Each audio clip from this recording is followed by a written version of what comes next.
we are going yet, but I believe that we are. So nice to see you all. I got a question this week, so welcome aboard. We're going to talk about 4.5-year-olds and napping. So I'll read you back the question. So this is about a 4.5-year-old. Typically, the child is, going to bed pretty independently, and they have a good bedtime routine. Earlier this week, the child was sort of monitoring their own bedtime routine and sort of helping themselves through the bedtime routine, which was great. But then there were 2 days in a row that had a lot of sort of crying or refusal. So the first night was a little less refusal, and the child just sort of having some tears 30 to 40 minutes after bedtime. And then the parent went in and comforted the child. And the child just said they wanted a hug and some water, which the parent offered. And then the child sort of settled and went back to sleep. The next night, they talked about ways that she sort of can call for help and need things, one of which is sick. And so that night, the child did get out of bed and left the room and was saying that she was sick. And so the parent's response was that the child then lost the privilege of being able to leave the room on her own to get back in bed. And she was crying about that. And there's maybe some relevant context around her naps. She doesn't nap at school. And her usual schedule is to nap on weekends and no naps on weekdays. And when she would refuse to nap and start playing with her things, then those things would be removed, including this one stuffed animal, which provoked sort of big feelings of wanting her stuffed animal. It's a stuffed animal she's had since forever. And so that's what she would call out and want. And so the family's wondering, getting some feedback on the approach, particularly wondering about the stuffy.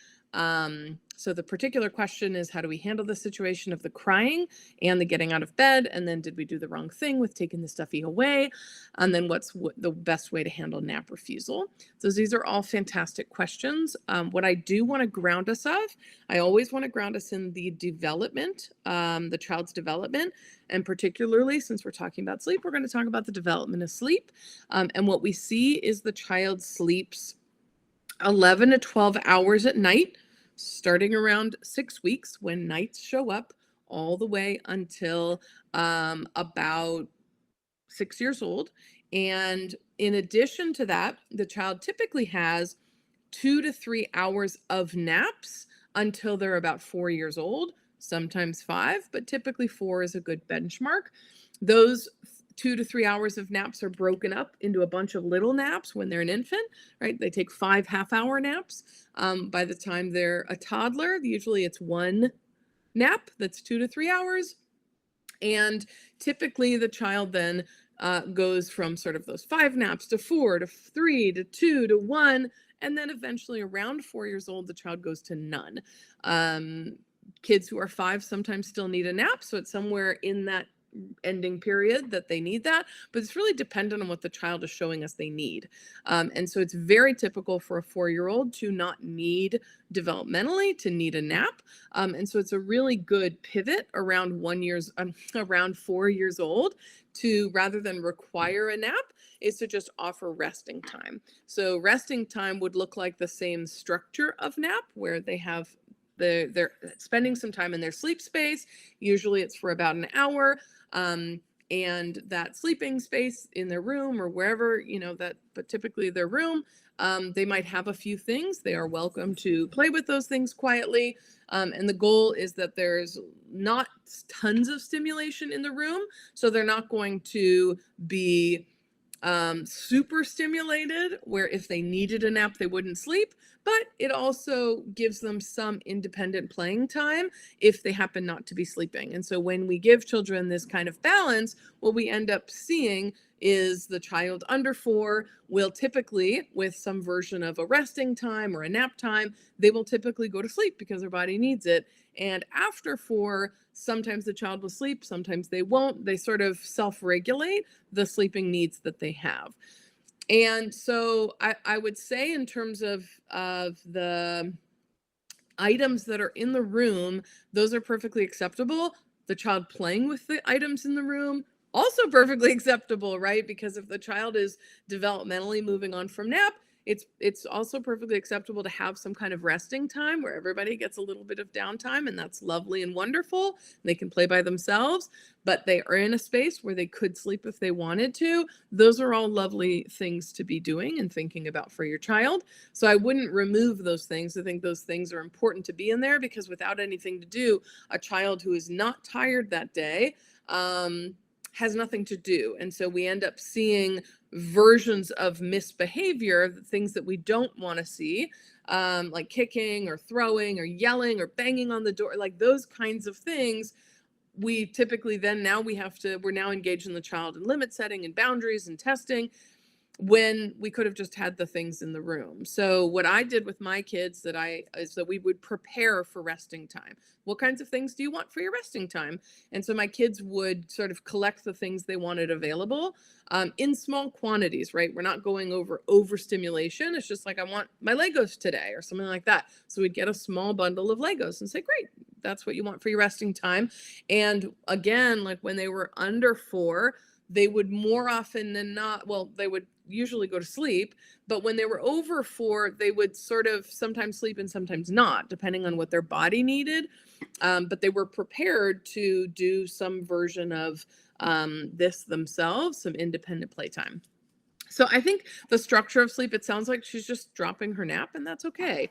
I do want to address the sort of idea of the child breaking the rule and then getting some version of a punishment, or something is taken away. And I think that, especially when we think about from the Montessori standpoint, but certainly just what we know about development, is incentives, so positive or negative incentives work in the short term, but not in the long term. So we want to build long-term connections to the child's own self-esteem, long-term stability with their capabilities, sort of more long-term rather than short-term. And I usually have a 3-day rule in my head. So I don't want to long-term have the child have the impression that I don't trust them, right? Like I want them to have the impression that I trust them.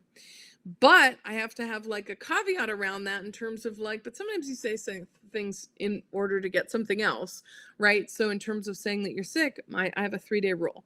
I will accept that. Oh, I'm so sorry. Is there something that you need? No? Okay, well, resting is really good for when you're feeling sick. So here we are back to bed so that you can take care of your body, right? Like in the back of my head, I'm wondering, I'm like, are you just saying that you're sick? But I don't want to punish the fact that you like told me something legit. But then if there's no symptoms and it's just like in 3 days, then I might be a little bit more inclined to kind of push a little bit and say, it seems like your body is really healthy right now. And so there might be something other that's happening right now, but your body seems really healthy. And you're able to play and jump and eat. Everything sort of seems fine. So you kind of, I think giving it more than just one chance, I think is helpful, because a lot of times the child, maybe they did have a stomachache, and maybe tomorrow this isn't going to be a thing, but 3 days kind of gives it some buffer. So I can do another post that's a little bit more on like freedom and limits, but I did want to jump on this because I'm sure this is affecting, night times and things in ongoing, even tonight. So I did want to just sort of mention that it's okay that if they're like, I need something, that you offer it to them. It's okay if that happens 2 days in a row, maybe 3 days in a row. You might be like, this is habituating. So maybe I don't want to go down that road and turn this into a habit. And certainly allow for things to stay in there, especially special items like a stuffy that's like an option for self-soothe, that's like a comfort. I would definitely say leave those things in there, and be open to the fact that it seems like she's just dropping her nap, and that's okay. And you can still have resting time, but she's probably dropping her nap. Okay, so I'll post more on freedom and limits next time, but for now, thanks for joining.